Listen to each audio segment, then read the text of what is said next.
Hi అండి. నేను మీ హెర్లతని. అందరూ ఎలా ఉన్నారు? బాగున్నారా? నేను కూడా బాగున్నానండి. ఈరోజైతే నేను మీకు డ్రై ఫ్రూట్ లడ్డు అనేది చేసి చూపిస్తున్నాను. ఇప్పుడైతే సీడ్స్ అంటే సన్ఫ్లవర్ సీడ్స్, పంప్కిన్ సీడ్స్ అన్నీ చాలా సీడ్స్ వేసి లడ్డు అయితే తయారు చేస్తున్నాం కదా. ఆ విధంగా కాకుండా నేనైతే ఇప్పుడు డ్రై ఫ్రూట్ లడ్డు అనేది స్టార్టింగ్ నుంచి కూడా మనకి డ్రై ఫ్రూట్ లడ్డు అని అంటే ఓన్లీ కిస్మిస్, బాదం, కాజు, ఖర్జూరం అండి. వీటితో మాత్రమే చేసేవారు. అది ఏ విధంగా చేసేవారు అనేది నేను మీకు చూపిస్తున్నాను. ముందుగా అయితే నేను కళాయిలోని కొద్దిగా నెయ్యి వేసుకున్నాను అండి. ఒక హాఫ్ స్పూన్ నెయ్యి వేసుకున్నాను. వేసుకొని ఇలా కిస్మిస్ని ఒక కప్పు కిస్మిస్ తీసుకున్నానండి. తీసుకొని వేయించుకుంటున్నాను.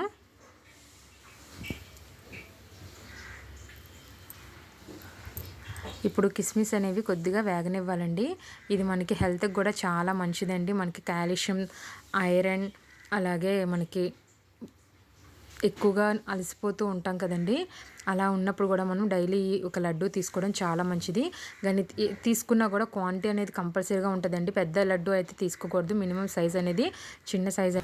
క్వాంటిటీ కూడా మనం ఎక్కువగా కాకుండా తక్కువ మోతాదులో మనం డ్రై ఫ్రూట్ లడ్డూని తీసుకోవాలండి. ఎందుకంటే మనకి వీటిని మనం నానబెట్టి మనం రోస్ట్ చేయం కాబట్టి, డైరెక్ట్గా చేస్తాం కాబట్టి అంత ఎక్కువగా తీసుకోవడం కూడా హెల్త్కి మంచిది కాదండి. ఏదైనా సరే మనకి ప్రతిదీ మంచిది అని అనుకునేది కూడా మనం అది సరైన మోతాదులోనే తీసుకోవాలి. తినేది కూడా ఇంత క్వాంటిటీ అనేది పెట్టుకోవాలి.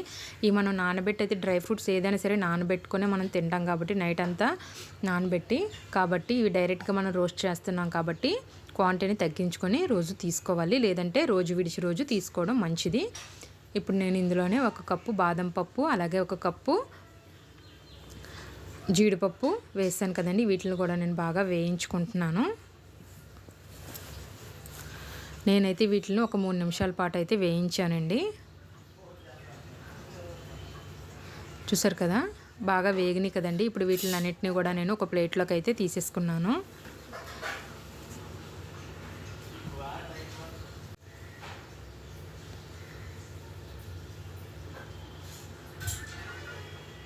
ఇలాగ వేయించుకునేవన్నీ కూడా మనం ఒక గిన్నెలోకి అయితే తీసుకొని పక్కన పెట్టేసుకోవాలండి. ఇప్పుడు మనం మళ్ళీ అదే కళాయిలోని కొద్దిగా నెయ్యి వేసుకోవాలి. నెయ్యి ఇష్టం ఉన్న వాళ్ళు వేసుకోవచ్చండి, లేదంటే వేసుకోకపోయినా పర్వాలేదు. చూసారు కదా, నేను ఎక్కువైతే వేసుకోలేదు. ఇప్పుడు ఇది అయితే నేను ఖర్జూరాలు ఉంటాయి కదా, ఖర్జూరం తీసుకొని నేను దాన్ని పేస్ట్ చేస్తానండి. అంటే మిక్సీలో ఒకసారి బరకగా కచ్చాబచ్చాగా నేను మిక్సీ పట్టిన దాన్ని నేను ఇందులో అయితే వేసుకొని కలుపుకుంటున్నాను. డైరెక్ట్గా కూడా ఖర్జూరం ముక్కల్ని వేసేసుకోవచ్చు. నేను డైరెక్ట్గా వేసుకోకుండా ఖర్జూరాన్ని ముక్కలు చేసి దాన్ని మిక్సీ పట్టి వేసుకున్నాను అనమాట. మనకి ఉండ అనేది బాగా అవుతుందని. దీన్ని అయితే మనం 1 నిమిషం లేదా 2 నిమిషాలు వేయించుకోవాలి. ఇంక ఇప్పుడు మనం స్టవ్ ఆఫ్ చేసుకోకూడదండి. స్టవ్ ఆన్లో ఉంచుకొని ఈ వేయించుకున్న కిస్మిస్, జీడిపప్పు, బాదం పప్పు ఉంది కదా, అవి కూడా ఇందులో వేసేసుకొని ఒకసారి అయితే అంటే 1 నిమిషం పాటు మళ్ళీ బాగా కలుపుకొని స్టవ్ అనేది ఆఫ్ చేసుకోవాలండి.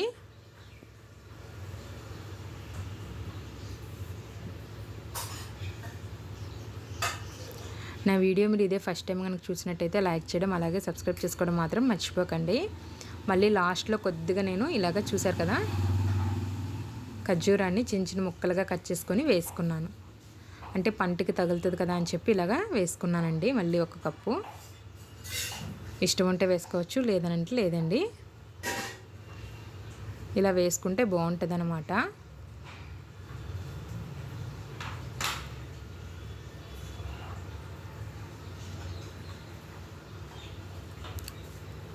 ఇప్పుడు స్టవ్ ఆఫ్ చేసిన తర్వాత ఒక 2 నిమిషాలు అయితే చల్లారనివ్వాలి. ఎందుకు అనంటే మనకి బాగా వేడిగా ఉంటుంది కదా, కాబట్టి దీన్ని ఇప్పుడు ఒక 2 నిమిషాలు చల్లారనిచ్చిన తర్వాత ఉండలుగా చేసుకోవాలండి.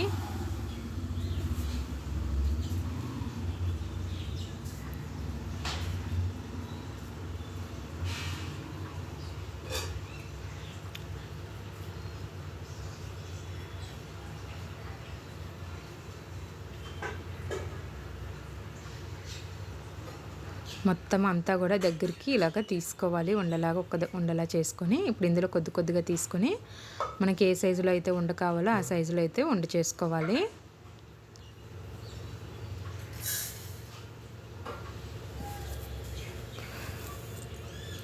చూసారు కదా, నేనైతే ఈ సైజులో ఉండ చేశానండి. దీన్ని ఇప్పుడు మనం సర్వింగ్ ప్లేట్లోకి అయితే తీసుకుందాం.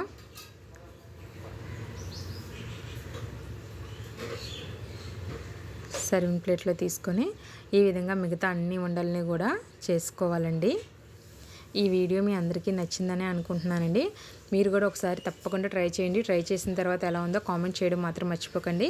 అలాగే ఇంకో మంచి వీడియోతో నేను మళ్ళీ మీ ముందుకు వస్తాను. అప్పటి వరకు చూస్తూనే ఉండండి. Thank you for watching.